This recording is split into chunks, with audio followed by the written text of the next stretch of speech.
tal amigos? ¿Qué tal amigas? Bienvenidos a nuestro podcast.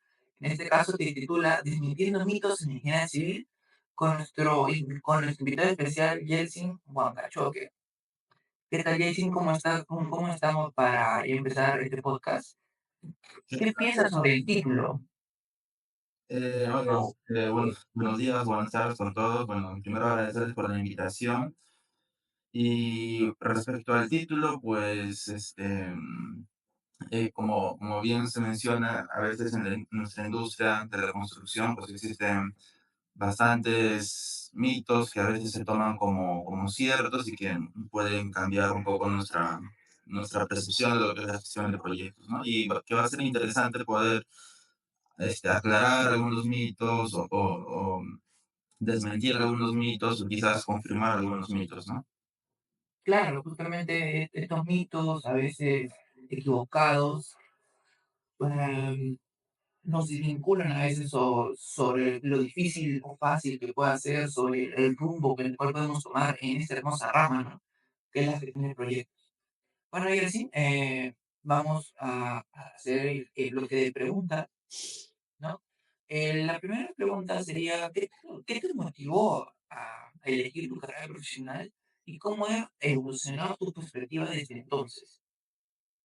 Bueno, realmente no es una historia tan bonita, pero yo cuando estaba en el colegio no sabía qué estudiar realmente. Lo único que tenía claro era que tenía que ser una ingeniería porque lo que se me daba bien eran las matemáticas, ¿no? Y cuando fui a inscribirme a la academia, pues todavía no sabía qué carrera estudiar. En la cola para inscribirme en la academia, escuché a unos padres hablar de lo interesante que era la carrera de ingeniería civil, de lo amplio que era y que pues era una carrera eh,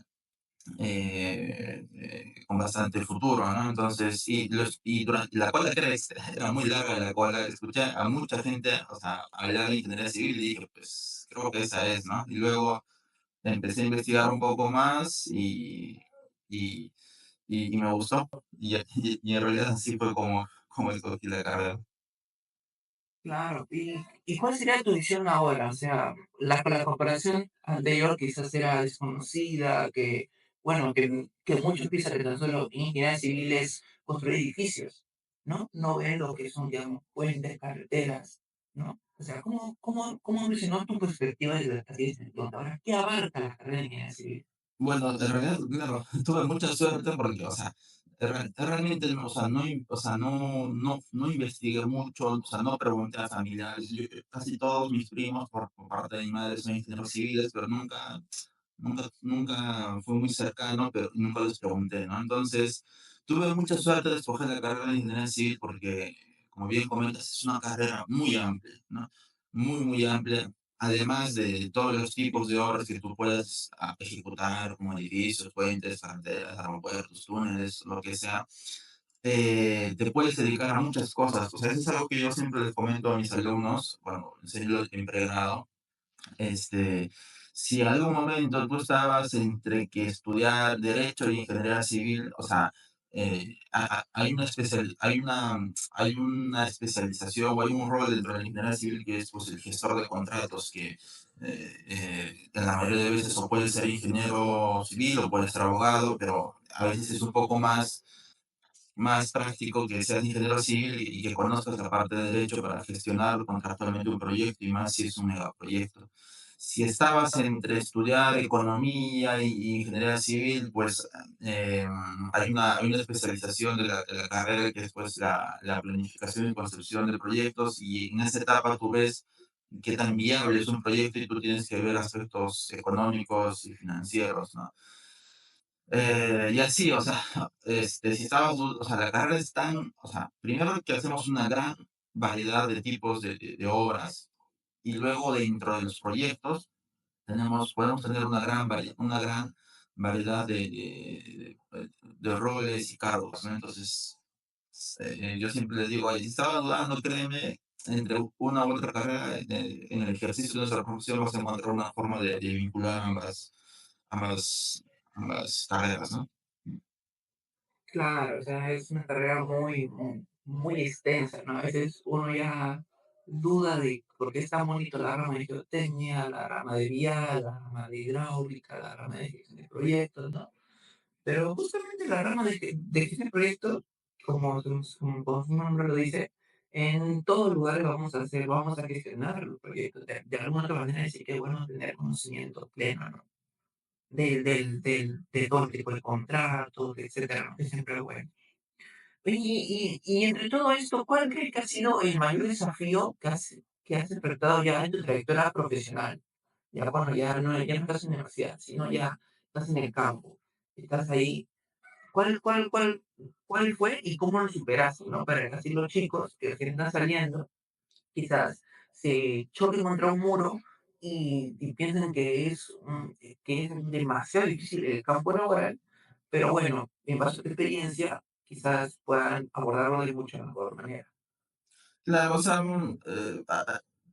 esa pregunta puede tener muchas aristas, o sea, es algo un poco más, podría explayarme demasiado, pero solo me quiero enfocar a un punto que eh, cuando tú empiezas a gestionar proyectos, empiezas a liderar equipos y demás, casi que no hay mucho problema en lo técnico, ¿sabes? O sea, suelen haber problemas técnicos, pero por lo general, con la formación que hemos tenido, las especializaciones, podemos llegar a soluciones, ¿no? Lo más complejo a veces en la gestión de proyectos es la gestión de las personas, ¿no? Cómo trabajar en equipo, cómo colaborar, cómo negociar con tus stakeholders, cómo llegar a acuerdos, y con tu propio equipo, incluso a veces cuando cuando tienes equipos grandes, es muy complicado gestionar a estas personas, ¿no? Cómo atraer el talento, cómo retener el talento. eh, por ejemplo, yo o sea, principalmente he trabajado en megaproyectos, ¿no? Entonces, son proyectos de larga duración, 5 10 15 años, la gente viene y se va. eh, entonces, que haya mucha rotación del personal, pues genera una pérdida de productividad por la curva de aprendizaje que siempre hay. Entonces, lo que uno busca es a veces eh, que no haya mucha rotación, ¿no? Retener al personal y ahí tienes que ver muchos aspectos, no solo económicos, sino un poco más la gestión de personas, ¿no? Mayor. Claro, claro, la gestión de personas se ve en todas partes y hay que saber manejarlo, ¿no? Hay que saber ser un líder, ¿no? Justamente cuando estás en la universidad, esto te enseñan habilidades blandas, y yo creo que igual cae de eso, que hay que formar a los ingenieros, a todos los profesionales, para que sean líderes, y así, bueno, como usted menciona, gestionar de mejor manera a las personas, ¿no? Porque, bueno, en megaproyectos, imagino que será tremendo, ¿no? Como son un montón, van y vienen, en las paralizaciones, imagino, etcétera, ¿no? Bueno, Megaproyectos es un poco más complejo incluso porque, por ejemplo, yo soy el Lead Project Manager en el proyecto de la ciudad de Roberto Jorge Chávez. Es un proyecto donde hemos tenido primeramente miles de stakeholders, o sea, no digo personas, o sea, miles de stakeholders, 13.000 personas trabajando en el pico del proyecto a triple turno y los stakeholders literalmente han estado en los 5 continentes de nuestro planeta, ¿no? O sea, Wow, hablando distintos idiomas, de distintas culturas, la forma en cómo se expresan no necesariamente es la misma entre todos y eso puede generar muchas complicaciones, asperezas. En algunos países la gente es más directa, es más cortante, en otros sitios no. Entonces hay muchos factores que influyen, ¿no? claro, claro. Bueno, vamos a pasar al bloque 2 en el cual ya es, bueno, es mitos en la gestión de proyectos, ¿no? Por ejemplo, ¿tú crees que existe la creencia de que los clientes siempre saben lo que quieren? ¿Cómo manejan las expectativas cuando esto no es así?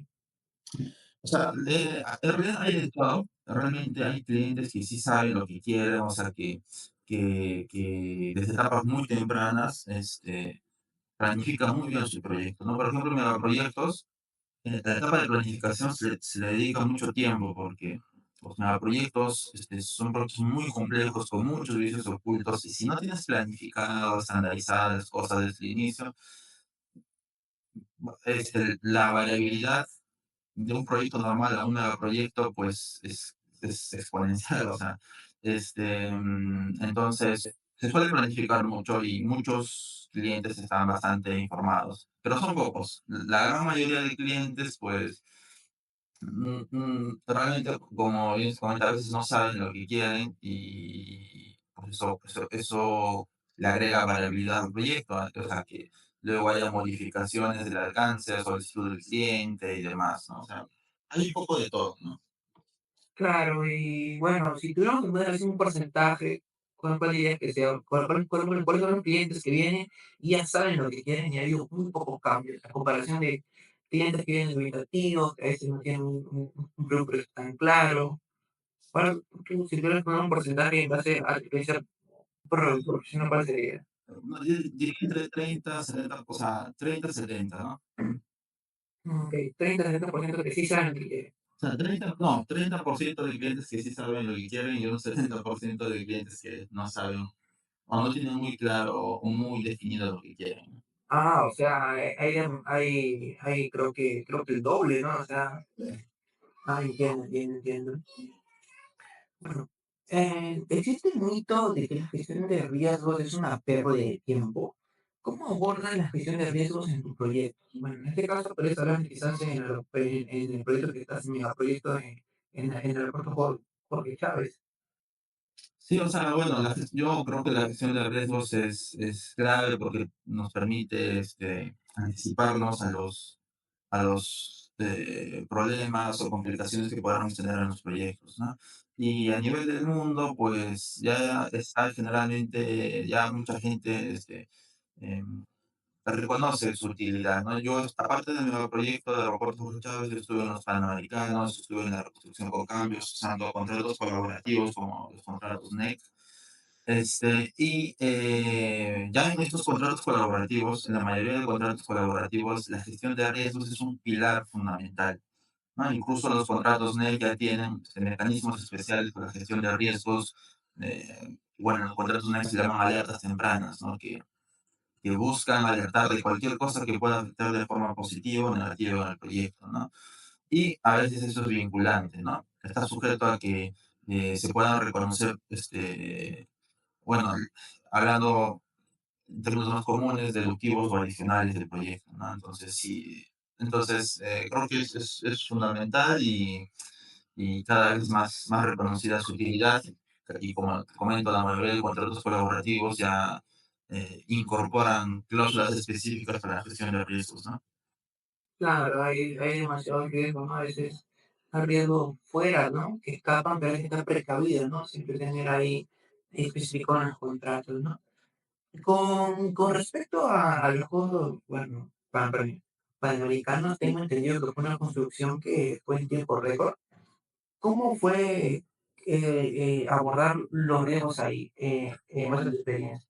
O sea, los Panamericanos realmente han sido un hito para nuestro país porque, Claro, o sea, nunca se haya visto que o sea, un programa, porque es un conjunto de proyectos de esa magnitud, se haya diseñado y ejecutado y puesto en operación en plazos récord, o sea, y encima dentro del presupuesto, con la calidad requerida, o sea, fue un hito, ¿no? Yo estuve en la segunda sede más grande de los Panamericanos, que fue la sede de Villa María del Triunfo, y nosotros diseñamos y construimos ese edificio, toda esa infraestructura, en 14 meses. O sea, diseñar y construir una infraestructura de más de 300 millones de soles en 14 meses, pues nunca se había visto en nuestro país.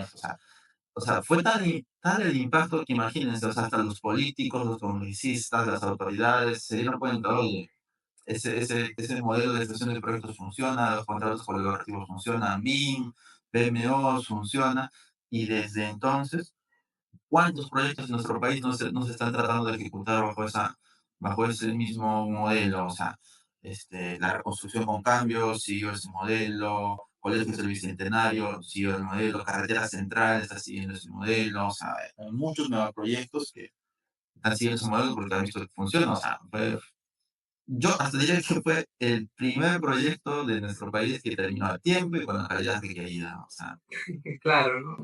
Entonces, es un país donde a veces los atrasos son enormes, ¿no? Más que todo atrasos hasta se paralizan y quedan durante mucho tiempo, ¿no? Como la línea del tren, que estuvo a muchos años. Entonces, ¿tú consideras que quizás ese fue el punto de inflexión donde ya los profesionales, así etcétera, vieron el potencial de esos nuevos contratos, el potencial bueno, de la metodología BIM? O sea, sí, o sea, o sea, el Estado, después de haber visto este éxito de los panamericanos, recogió hasta cierto punto las lecciones aprendidas y fue uno de los catalizadores para el Plan Nacional de Competitividad, ¿no? Que luego eso trajo consigo medidas políticas como la implementación de BIM obligatoria en nuestro país. Desde entonces se ha ido modificando la ley de contrataciones del Estado para que se trabaje con BIM, contratos colaborativos, PMOs.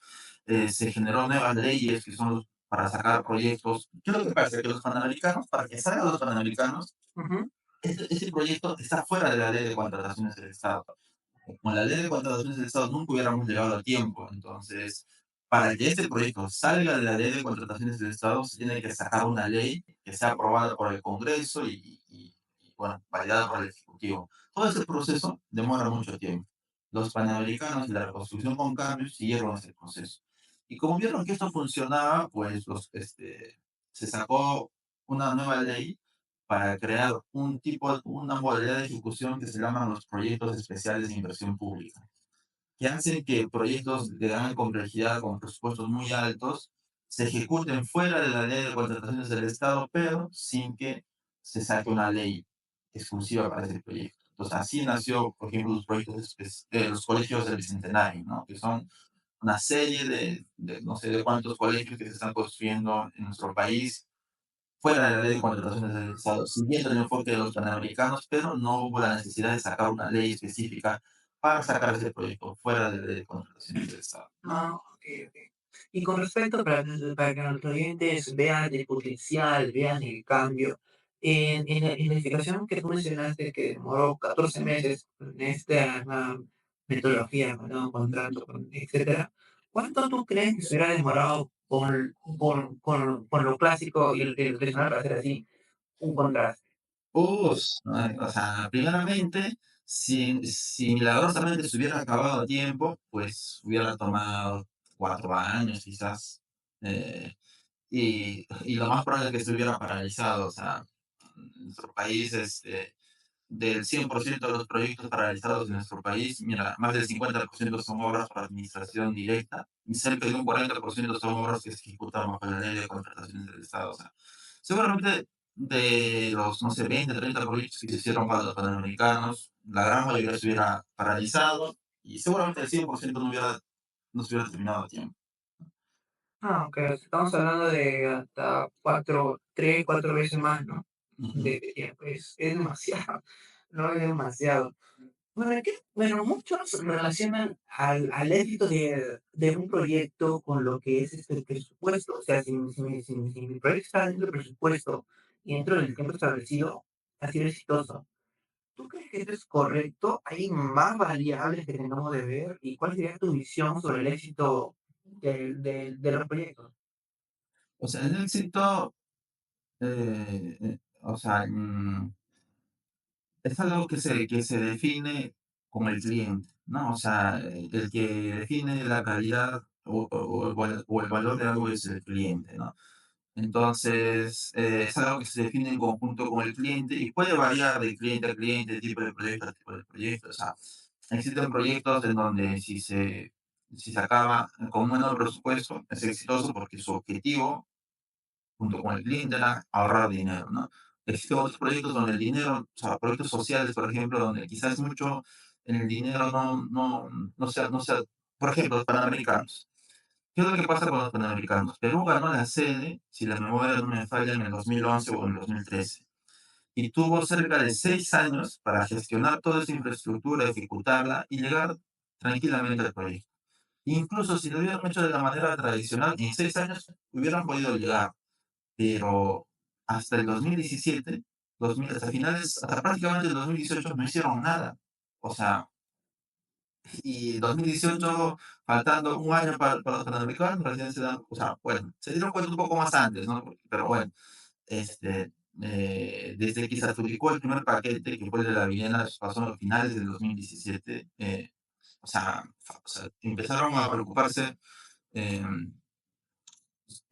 muy tarde, o sea, se demoraron mucho. Entonces, ¿qué es lo que pasa? Que en los Panamericanos, su principal preocupación no era el tema del presupuesto, no era llegar a tiempo. O sea, ahí la verdad, o sea, era un tema ya casi de geopolítica, porque el país tenía, no un ministerio, no una empresa, el país tenía un compromiso.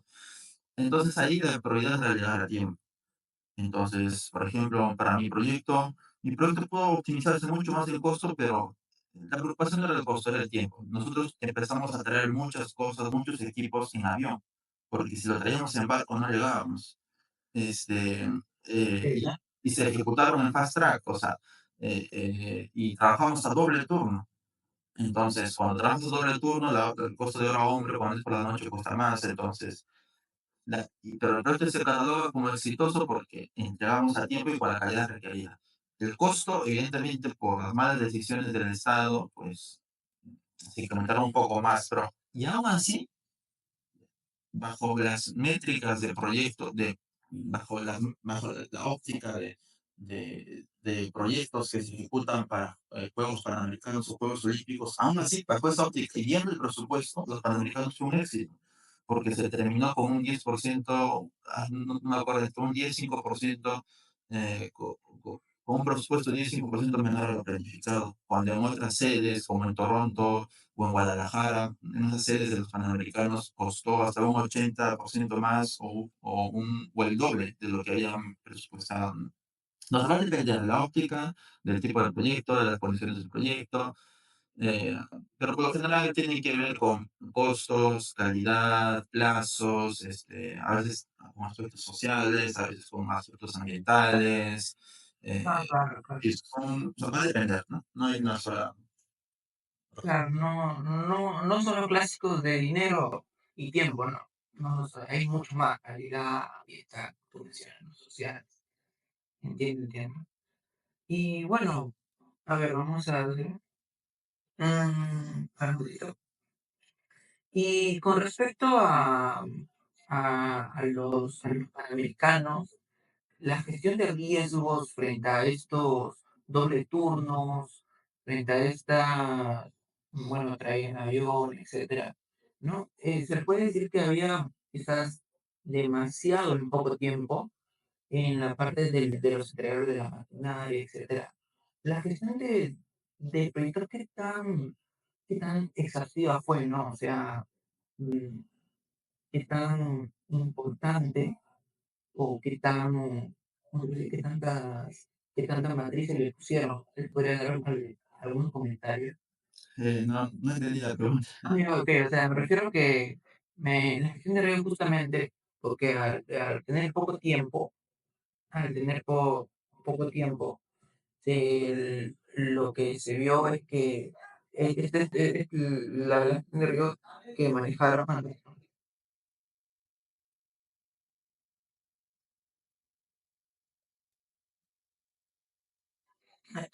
la gestión de riesgo que manejaron fue como, ¿cómo se puede decir? Ay, se me olvidó la pregunta. Mejor pasamos a la siguiente. Ahí por ahí lo cortamos, se me fue ahí la hilación. Bueno, vamos a pasar al bloque 3. Para pasar ya prácticamente en preguntas enfocadas a tu experiencia, ¿no? Ahí solo un comentario. Ah, ok. La pregunta 15, o sea, mi experiencia va más que todo con BIM digamos, PMOs, ¿no? O sea, ágiles, o sea, no sé si se refieren a tipo Scrum o algo así, ¿no?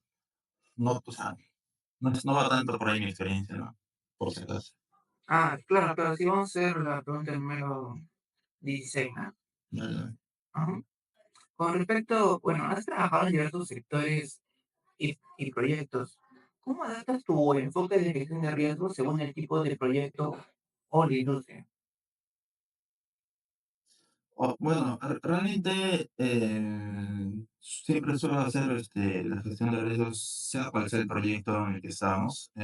Siempre inicio con un análisis cualitativo de la gestión de riesgos, y dependiendo del caso y de ser necesario y de haber, digamos, el tiempo y el presupuesto, pues vamos a un análisis cuantitativo que puede ser por el método de Monte Carlo, ¿no?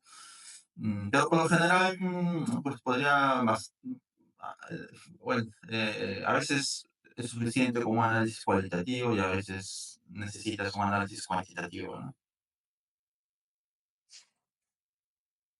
Ah, ok, ok.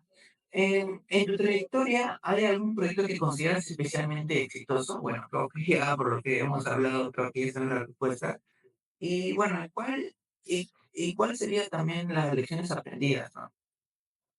En este, Bueno, o sea, realmente todos los proyectos en los que he estado o sea, me han gustado bastante, han terminado, creo yo, de manera exitosa, pero pues, por mencionar dos, podría mencionar los Panamericanos, que fue todo un hito en nuestro país, y en lo particular me gusta también el aeropuerto, porque yo en el aeropuerto ya llevo casi 7 años alrededor de este proyecto. Primero estuve como diseñador, luego estuve como constructor, luego como supervisor y ahora como parte del equipo de operación y mantenimiento. Entonces, he podido ver todo el ciclo de vida de este proyecto, ¿no?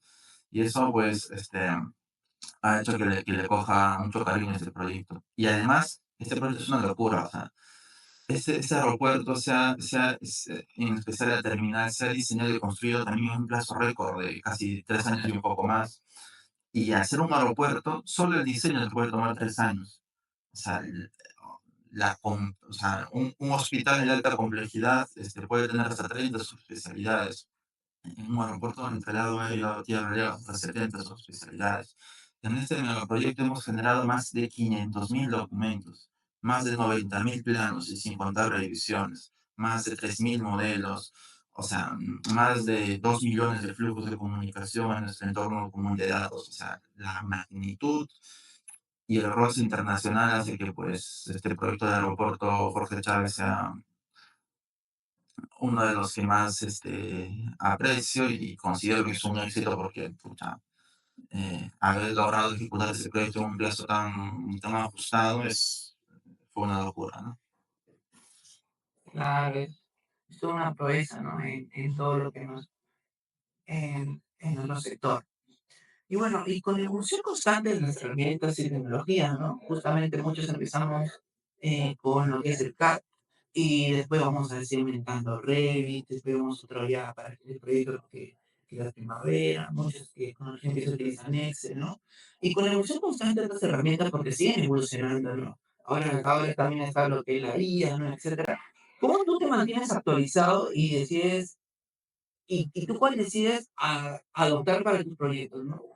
¿Tú en qué te basarías para eso?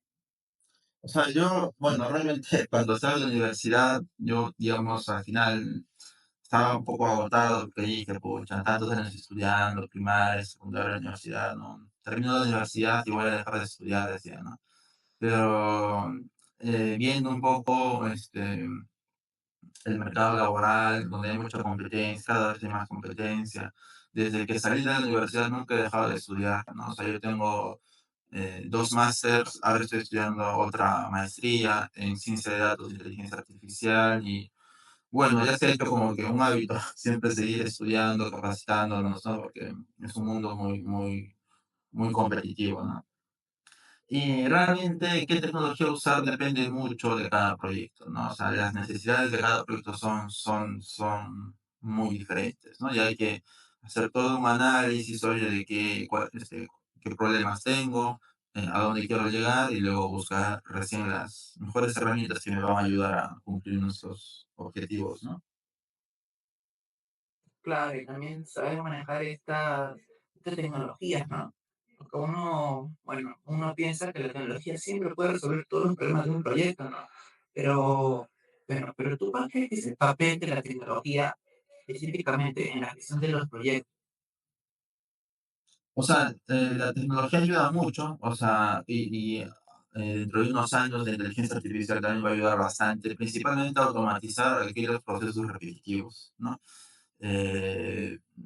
Va a reducir bastante la variabilidad en los procesos y ciertamente según estudios, en promedio, la inteligencia artificial puede automatizar el 50% aproximadamente de todas las cosas que hacemos en todas las profesiones, ¿no? Habrá profesiones en las que casi podrá automatizar la totalidad, pero en promedio la inteligencia artificial pues va a cambiar muchas cosas, ¿no? Es realmente una herramienta muy, muy potente, ¿no? Entonces, la idea es no tenerle miedo o impedir la implementación, sino es actualizarnos, aprender nuevas habilidades y bajo el concepto de que vamos a convivir bastante con la IA. Ahora, esto no quiere decir que, oye, pucha, a veces se cree que la IA es infalible, no comete errores o en algún momento puede tener autoconciencia, ¿no? Yo que vengo estudiando esto mucho tiempo, la IA comete errores, la IA tiene sesgos, o sea, en los últimos años se han encontrado IAs racistas, IAs machistas. ¿Pero esto a qué se debe? Esto se debe a la data con la que entrenamos nuestros algoritmos. Entonces, yo por eso hago mucho énfasis en eso. Y si nosotros como industria, como empresa, queremos ser competitivos, tenemos que tener una muy buena gestión de la información, documentar procesos, recolectar la data de nuestros proyectos y ver que esa data sea correcta, porque al final cuando queramos meternos al barco de la IA, vamos a necesitar data y esa data tiene que ser correcta para entrenar buenos modelos de inteligencia artificial, ¿no? Y pues eso, o sea, eh, falta mucho, o sea, en el corto, mediano plazo, pues la IA no va, no, o sea, a veces aparecen noticias, ¿no? Uy, la IA, tal modelo de IA se ha autoprogramado para eso, y no, o sea, no, o sea, eso está muy lejos todavía. En el corto, mediano plazo, no, eso está muy difícil de que pase, ¿no? Quizás en el largo plazo, pues uno nunca sabe, pero está muy lejos, estamos muy lejos de que la IA pueda tomar, ser autoconsciente, ¿no? Sí, claro, justamente eso hasta puede también entrar en resolver mitos, pero ya mitos ya de la programación, ¿no? Así no, porque bueno, estamos lejos de ese escenario. Así que sea también no creo, la verdad. Pero bueno, y con respecto justamente a estas nuevas tecnologías, ¿no? ¿Cómo manejas la resistencia en cambio en los equipos donde tú has estado, ¿no? Porque generalmente no todos entran en un mismo proyecto, no todos los profesionales, con un enfoque, ¿no? Con un enfoque como bueno de la IA, malo de la IA, uno que no quiere trabajar, ¿no? Por estos mitos, o piensa de que lo están deslindando de su trabajo, lo están así, ¿no? ¿Tú cómo manejas esta resistencia al cambio? O sea, siempre va a haber resistencia al cambio y creo que hasta cierto punto es natural de todas las personas, o sea, así seas mayor o joven. Yo he notado que existe cambio tanto en personas mayores como en personas jóvenes, ¿no? Y hay muchos enfoques que le puedes dar, pero digamos, el que puedo comentarles es con un buen plan de capacitación, de formación, de concientización, ¿no? Por ejemplo, en el aeropuerto, cuando se planificaba el proyecto por el 2018, pues no, o sea, a la par de los panamericanos, no se hablaba mucho de BIM, o sea, sí se conocía, había algunas empresas por ahí aisladas que lo aplicaban, pero no todo el mundo le veía valor en diseño y en construcción. Y nosotros ya estábamos planificando cómo usar BIM para la etapa de operación y mantenimiento. Si bien es cierto, para diseño y construcción, había como que, bueno, decían, sí, sí, puede que funcione, puede que agregue valor, pero para operación y mantenimiento no lo veían. Sin embargo, logramos meterlo en los requerimientos del contrato y desde esa fecha hasta ahora, en ese momento no veía con buenos ojos usar como operación y mantenimiento, pero nosotros teníamos un plan de capacitaciones, ¿no? Teníamos como que 3 capacitaciones al año, ya sea con distintos perfiles para mandos gerenciales, mandos medios, mandos operativos, y año tras año empezamos a capacitar a la gente, ¿no? Hasta que en el tercer año de capacitación, de formación, de concientización, pues hubo un par de personas que les gustó, del equipo de operación y mantenimiento, que les gustó la idea. Y con ellos empezamos a trabajar, a hacer pruebas piloto, y hoy en día ya se está usando bien para la etapa de operación en el aeropuerto, ¿no? Entonces, una de las muchas formas es, pues, con un plan de capacitación, formación y concientización, ¿no? Que puede tomar algunos años, sí, pero bueno, es parte, ¿no? Claro, con estos planes ya de capacitación, de concientización, ya les muestran, ¿no? Más que imponerles, estás mostrando cuáles son los beneficios, ¿no? Y así se quitan esa idea y bueno, sacan adelante el proyecto que es lo que se quiere, ¿no? Y bueno, ya para estar finalizando, ¿qué consejo le darías a alguien que aspira a convertirse en un gerente de proyectos exitoso? Yo creo que fortalecer más las habilidades blandas, porque el aspecto técnico, la mayoría de profesionales que ya llegan a ese punto como que lo tienen manejado, controlado. Yo creo que fortalecer las habilidades blandas para comunicarse mejor, para ser un mejor líder, sobre todo para negociar. O sea, para negociar, llegar a acuerdos, requiere mucho de una inteligencia emocional y que no es fácil. La verdad, a mí me ha costado mucho y me sigue costando, ¿sabes? O sea, yo creo que para un puesto de proyectos, una de las cosas que tendrá que pulir es eso, ¿no? Existen más cosas, pero para no extendernos mucho, pues yo diría que fortalecer sus habilidades blandas y bueno, siempre con ojo en la tecnología, ¿no? Que la tecnología puede cambiar procesos, modelos de negocio, ¿no? Como la IA, ¿no? Ah, entiendo. Claro, o sea, las habilidades blandas son lo que tenemos que pulir y tenemos que, bueno, practicar en nuestra vida cotidiana. Hay muchos libros de ayuda, ¿no? Etcétera, ¿no? Hay demasiadas formas de fortalecerlo, ¿no? Y bueno, ya, bueno, como ya estamos finalizando, eso serían tus... Quisieras decir algunas palabras más. ¿Qué te pareció el podcast? ¿Qué te pareció la integración? El, las preguntas, ¿no? Y si hay algún mito que quizás no se ha abordado, pero tú lo sabes, quizás mencionarlo en este momento y comentarlo de manera breve, ¿no? Claro, no, o sea, bueno, el camino para hacer un frente de proyectos es un poco largo, o sea, va a tomar algunos años, requiere mucha experiencia y demás, ¿no? Pero yo, o sea, y cuando salgan de la universidad, pues no van a ser de frentes diferentes, ¿no? O sea, van a empezar como junior, ¿no? Entonces, yo les recomendaría que, por ejemplo, hoy en día para contratar a alguien en mi equipo, o sea, un requisito exclusivo que yo tengo es que sepa un lenguaje de programación. Porque nosotros, en el área en la que yo estoy, o sea, buscamos automatizar todos los procesos con algún lenguaje de programación, ¿no? Que puede ser C Sharp, bueno, para nosotros hacer Autodesk, un poco de Python, JavaScript, para aplicaciones web, bueno, bueno, les recomendaría que inicien aprendiendo un lenguaje de programación, porque cuando ustedes salgan ya la IA, cuando ustedes salgan su tesis, ya la IA va a estar metida en más cosas, y es importante conocer cómo funciona la IA y uno de los programas más usados para la IA es Python, ¿no? Así que eso y luego el inglés. O sea, Ah, claro. si quieren abrirse las puertas al mundo, este, empiecen desde ya con el inglés y a un nivel avanzado, ¿no?